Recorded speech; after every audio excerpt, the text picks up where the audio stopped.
Welcome to Richplanet TV. I'm Richard D. Hall. I have discussed the moon landings on previous shows, and this subject can be a very hot potato.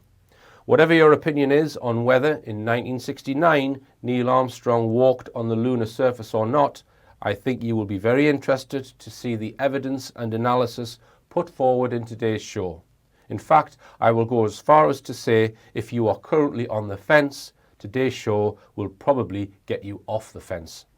And I will also say that if you believe Neil Armstrong walked on the moon, you are going to have doubts about that belief after today's show. To help me delve into some more moon mission evidence, I'd like to welcome back onto the show Andrew Johnson. Welcome, Andrew. Thanks for inviting me back, Richard. I hope I'm not wearying too many viewers with my repeated appearances. It's very appropriate dress code, Andrew. Absolutely. Okay. Now, what we're going to present first is some analysis from Peter Hyatt. And viewers may remember, you can follow the link on the screen here, that I went over to the States to interview statement analyst Peter Hyatt, who is an expert in analysing language and what people say in discussion and analysing whether they are telling the truth or not. And 99% of the feedback I've had on that interview that I did about the Madeleine McCann case was positive. You do get the odd person saying, well, this is not a recognised science, so we can't read anything into it. So what I say is, listen to what the guy's saying about his analysis of that person's sentences and what in his conclusions, and come to your own conclusion. You don't have to believe it, but I personally think he's right most of the time on the conclusions he comes to after he analyses people's speech. I watched the programme you did with Peter Hyatt, and I think it was just to see him coming to very similar conclusions, from his analysis of that interview, which probably took him, 4, 5, 6 hours, and he put it on his blog. And you'd done all that research in Portugal and met all those people and spoke to all those people. For those to be so similar, I think that shows you the extreme value of the technique that Peter Hyatt's developed. Mm-hmm. All right, and what I found quite funny is that a few people have emailed me saying, why did you ask Peter Hyatt about Apollo at the end of the Madeleine interview? That's really going to discredit your Madeleine research. Mm. Well, the truth is the truth, folks. Mm. And if Peter Hyatt is getting closer to the truth by analysing an interview made by an employee of the US government, he's analysing the words of an employee of the US government, i.e. Neil Armstrong, why should that discredit anything? The truth is the truth. He's using the same technique, on an interview where a question and answer session, the subject matter is surely less important. Yeah, exactly. It affects the human race in the ways that the Madeleine McCann case doesn't. We're talking about technology, technological cover-ups. Yeah. I chose a 7-minute long Neil Armstrong interview and I sent it to Peter Hyatt. And I presented it in my lecture earlier this year. So I'm going to show you I think it's about 20 odd minutes long. Now, if you've seen the Peter Hyatt video of his with the Madeleine McCann subject, have you got a rough figure as to how many cases you've looked at? Hundreds. Techniques used to discern deception, but also content analysis. So it goes well beyond just saying if someone is lying or not. What are they lying about? Why are they lying? They are to sit down comfortably, choose their own words. They're given bottled water in a comfortable setting. There is no threats. There is no coercion. Please tell us in your own words what happened. And the person says, well, where do I begin? Wherever you feel comfortable beginning. So we don't introduce any language to them or any words. Person writes out what happened.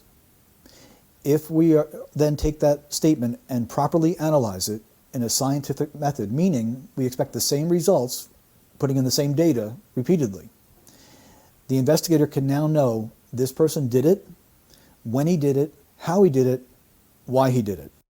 Will tell us what happened and what happened next. Those are the two most powerful questions that we have. What happened next? Mm-hmm. It allows them to choose whatever they want to choose, and this is an important point.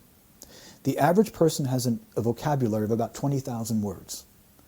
When you ask someone what happened, they must go into that vocabulary, decide what words to use out of the 20,000, where to order them, what verb tenses to use, what pronouns to use, where to place each word next to each other to communicate in less than a microsecond of time.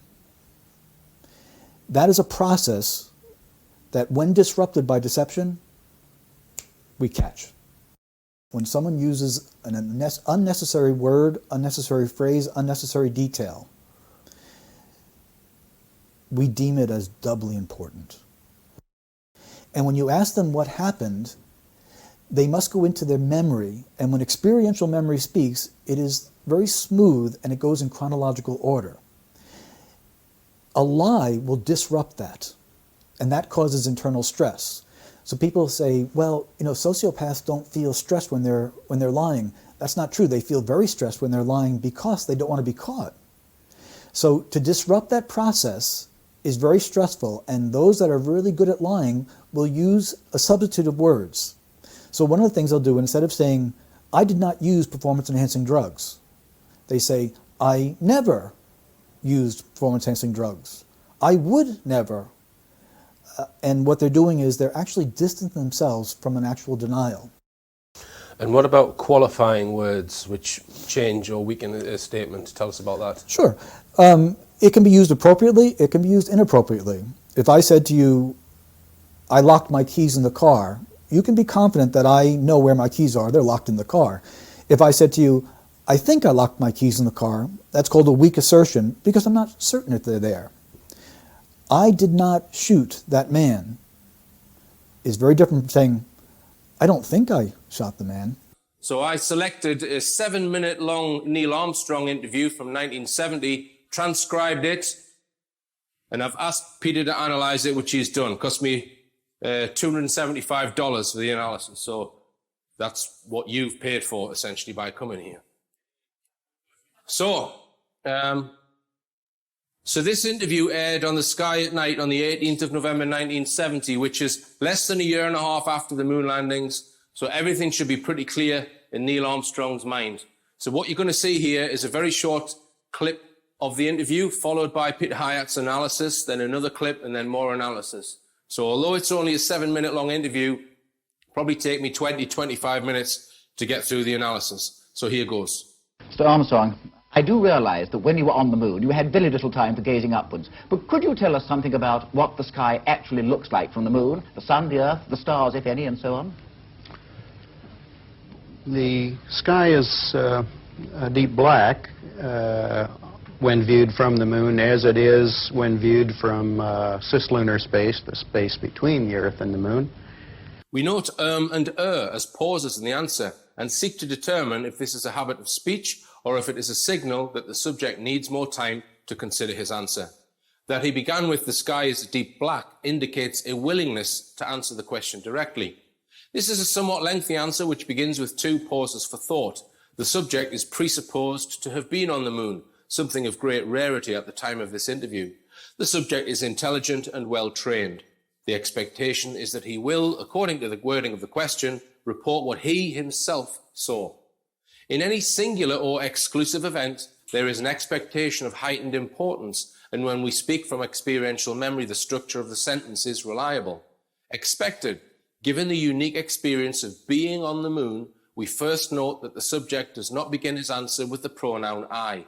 In analysis, this reduces reliability. Given the context of unique experience, the pronoun I would have shown the psychological strength of experiential memory. Its absence is noted. Even with influence from the interviewer, the expectation is the experiential use of I saw in some part of the answer. Next, we note the use of passive voice with when viewed from the moon.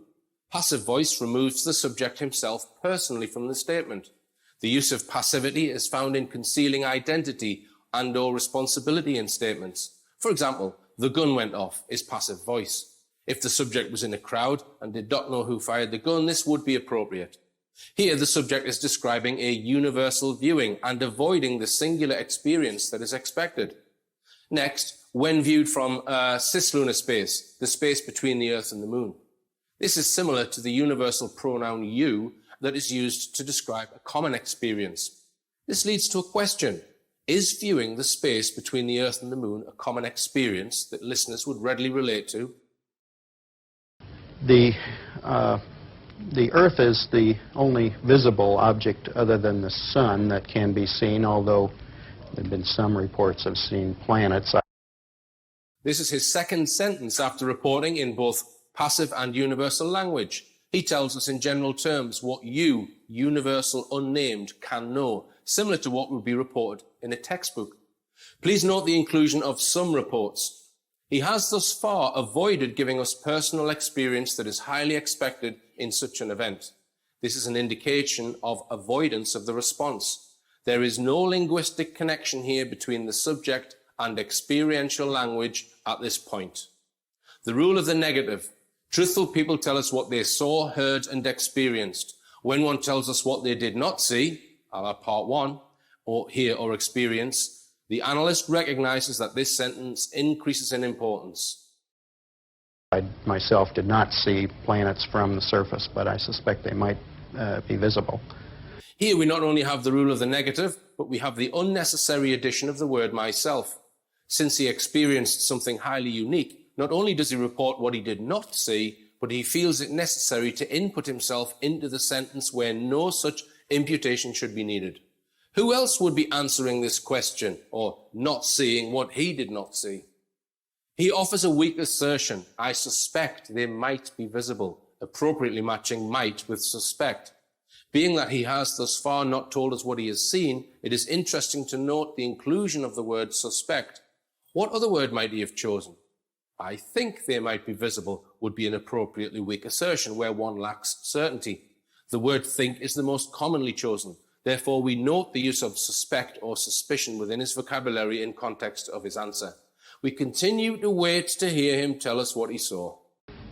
The Earth is quite beautiful from space and from the Moon. It looks quite small and quite remote, but it's very blue and covered with white lace and of the clouds, and the continents are clearly seen, although they have very little color from that distance. Okay, this is just an aside from myself. He said that from the Moon, the Earth looks very small and remote. Now, the Earth is 4 times the diameter of the Moon, and we're all used to seeing the Moon in the sky and how big it is. So if you were to see something that big in the sky, would you call it small and remote? Here we have more sensory description, but we have not heard him tell us what he himself saw. The description is strong, but is not yet connected to the subject. This could come from him, or it could come from a book, or another's opinion. With such a stupendous history-making event, we expect to hear up-close personal language. Thus far, we have not. What about the sun? Could you see any trace of the corona? No, the glare from the sun on the helmet visor was too difficult to pick out the corona. Here he says no, which answers the question, but then continues to avoid personal linguistic connection, such as, no, the glare of the sun on my helmet visor was too difficult for me to pick out the corona. This would have been a statement of personal connection, which he has not yet made. Remember, he was asked, did you? With the focus upon himself. He should answer for himself. The only time we could see the corona was during an eclipse of the sun from the moon. That is, when we were flying through the moon's shadow and could observe the solar corona peeking out from behind the moon. Even if he said the only time I could see was when we were flying, which would fulfill the personal, impactful event on self while sharing we when flying. Stronger is what I saw rather than we. The pronoun we could be produced if he and at least one other discussed this specific topic. Still, given the nature of a most unique and overwhelming event, the expectation remains. He should be using I and past tense verbs in correlation with sensory description. Please consider that given the spectacular and unique privilege of what he experienced, the pronoun me may be used in a desire not to claim any glory or credit for himself. This may be an indication of team over individual. Even with this accepted, we continue to expect him to at some point tell us what he experienced. Thus far, he has not. When the pronoun we is used consistently, we look for the first emergence of the pronoun I and conclude that the sentence containing it is very important. Looking at the photographs that you brought back, the coloured photographs of the moon's surface, it seems that the colour of the surface actually varies according to the angle from which you see it. Is this so? Does it do this? Yes, it certainly does. The wording is appropriate given the structure of the question. Does it do this? Answered by it does. We do note the inclusion of certainly as an unnecessary emphasis. It's a characteristic that we observe first while traveling around the moon in orbit. You could see that at the terminator. Rather than saying we saw and the stronger I saw, he only tells us what they could see at this point. What causes this weak assertion? Why does this historical and spectacularly unique event not yet produce a personal response from the subject? At the boundary between the black part of the moon and the lighted part of the moon, it was as if you were looking at a television set with the contrast turned to full contrast. Here he uses the universal you, second person, that is more likely used in commonly experienced issues, such as a television set contrast. Still, however, the lack of personal connection linguistically raises the question of personal impact upon the subject. What follows next is distancing language. Very black and very white. As you moved further into the light, there were more and more shades of gray. But as you moved further, such the sun was higher above the horizon, you actually start to see the tans and browns appear, although at a very low level. This is distancing language. You, but the event described is specific to him and exclusively astronauts. There is nothing universal about the movement described. Whereas the listener can be referred to with the use of a television, the same cannot be said of space travel. Description is in the language, but there is no justification for the distancing use of the pronoun you in a very highly specialized and dramatic personal experience. Similarly, on the surface of the moon, the same characteristic is evident. Here, there is no pronoun I and no past tense verb. The pronoun I used with the past tense verb is a signal of linguistic commitment. Here, no use of I is also in a sentence where the present tense description is given. You can see browns if the sun is high enough. Apollo 12, for example, landed while the sun was only 5 degrees above the horizon. So when they arrived, they saw no browns or tans anywhere, only fairly high contrast grays. He refers back to history and reports what is commonly and already known. The interviewer has asked him specifically for himself of his experiences. This general answer may have caused this next interruption. But you did. But yes, I did. The sun was at 11 degrees. And Apollo 12 did also the next day when they arose from their sleeping period and the sun was higher. Of course, then the browns were observable to them. We finally have the subject speaking for himself. Unfortunately, it is due to an interruption. When he said, yes, I did, we hold to an expectation that he would now include himself, I, and tell us the sensory descriptions that he holds within personal experiential memory. He does not. He went back to history from his previous answer. Therefore, we do not have the linguistic connection that remains expected. When you were actually walking about on the moon's surface and kicking about a certain amount of dust, did you notice any local colour? And also, were you at all subconsciously worried about the possibility of unsafe areas? The interviewer presumes he was walking on the moon. We have yet to hear Mr. Armstrong make this claim, or more expectedly, since there is no accusation to the contrary, spoken or unspoken, the linguistic connection. Well, the color is a puzzling phenomenon on the moon, aside from the characteristics that I've already mentioned. You generally have the impression of being on a desert-like surface with rather light-colored hues. Yet when you look at the material at close range, as if in your hand, you find it's a charcoal gray, in fact, and we were never able to find anything that were very different from that color. I suspect that as we get more and more samples with future flights, we will see that there is, in fact, some color, but the optical properties on the moon are most peculiar. The theme of distance continues in the description of color. First, he uses the self-reference that I've already mentioned, rather than engage in experiential memory. We note the first reference was also not first-person statement. Next, we note that he avoids telling us what he himself saw by using second-person universal you. You generally have the impression. It is impossible for anyone not there to have this impression, including the interviewer, who did not experience it. We prefer he state without qualification what he saw. He does not. When the pronoun I re-emerges, it is a weak assertion. I suspect that as we get, which is another disconnect from the formula of reliability. First person singular past tense with sensory description. When you were actually walking about, did you have any difficulty in distance judging? Because I think I heard you say once that far things looked quite near. Far things look quite near. The topic is sight. The one being interviewed is singular. We look for him to answer with I saw in some form. Sensory is very individual. When it is discussed, one may then say the thoughts or perceptions of another. But here he is interviewed alone and is being asked for first-person eyewitness account. He does not give a first-person singular account. Yes, we had some difficulties in perception of distance. For example, our television camera, we judged to be from the cockpit of the lunar module only about 50 to 60 feet away, yet we knew that we had pulled it out to the full extension of a 100-foot cable. Similarly, we had difficulty guessing how far the hills out on the horizon might be.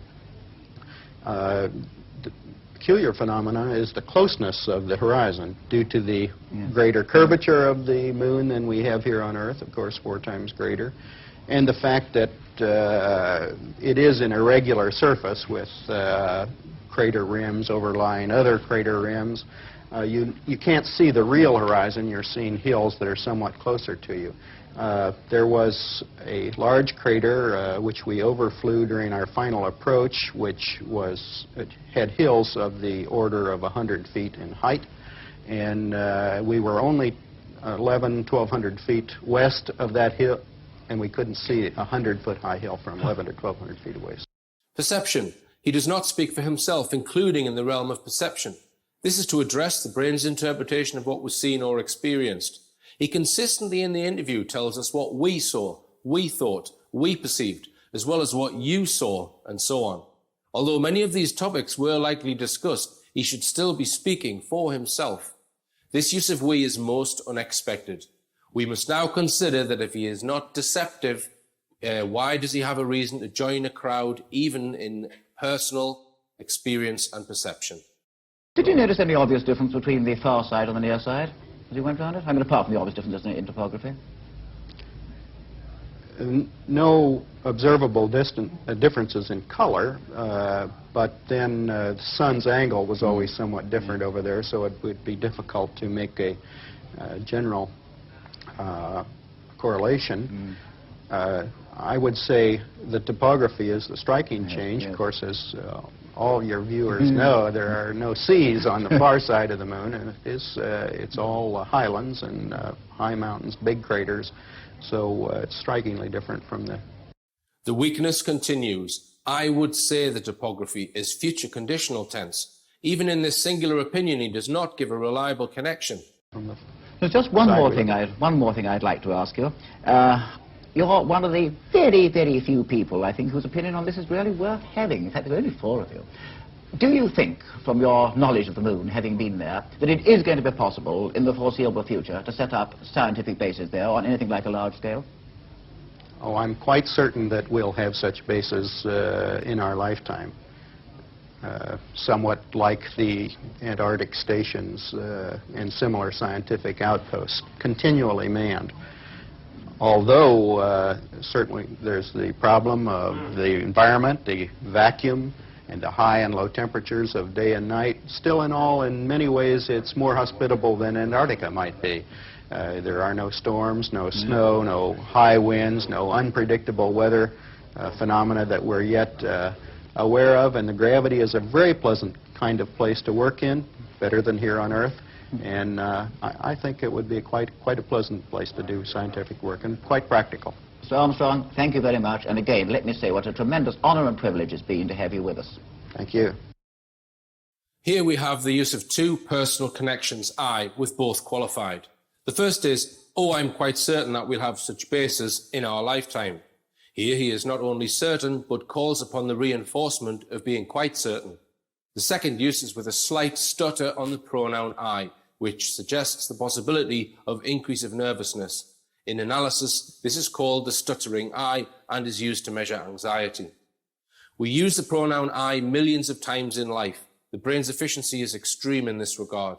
When a non-stutterer halts or stutters on the pronoun I, the commitment psychologically comes into question, with nervousness possibly moving into anxiety and tension. He moves the topic to Antarctica, which is similar to going to another Apollo mission above. Yet we ask, what topic produced the stutter on the pronoun I, the emotion produced regarding a space station? And I think it would be quite a pleasant place to do scientific work and quite practical.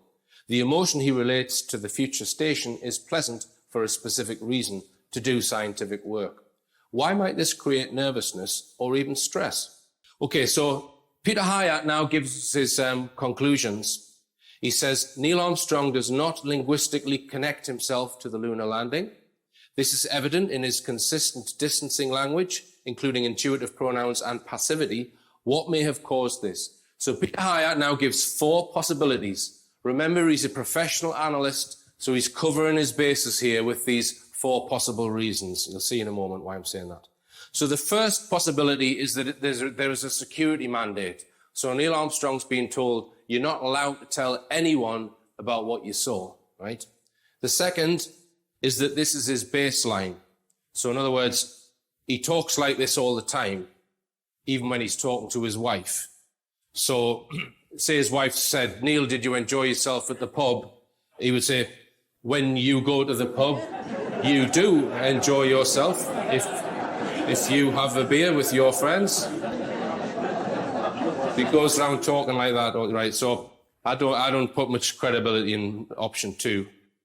Option 3, he's a liar. He's deceptive. Lack of commitment mimics deceptive language. The lack of personal commitment in context is stark. Like I say, Peter Hyatt obviously didn't want to put all his eggs in one basket. The fourth is unknown. Okay, so he's hedging his bets a little bit. But I know where my belief lies there. Personally, I think it's number 3. I don't think Neil Armstrong walked on the lunar surface. And you've also got to bear in mind here that Peter Hyatt is an American who completely believed the Apollo story. He wasn't aware of any conspiracy stuff before he did this analysis. So this is a 100% believer. Okay? So in his emails with me after he did this analysis, this is what he said. This was so unexpected that I ran it by another analyst. I grew up at age 7 with his account. There's a strong emotional connection with childhood national pride. The teachers repeatedly visited it, including newsreels. I did not expect this. I originally felt guilty wasting your money. Your money. But after the first few answers where he is linguistically nowhere to be found, I realized that there is more here than what is ridiculed. Heather, too, that's his wife, who was also a trained analyst, is shocked. We both said the same thing. Things we dismissed as crazy years ago have been proven true more and more. We need to stay more open and explore. The analysis that I presented at that lecture was not the full analysis. There is more in this document from Peter Hyatt, and I am going to make this available as a download. Right? So this is quite extensive analysis.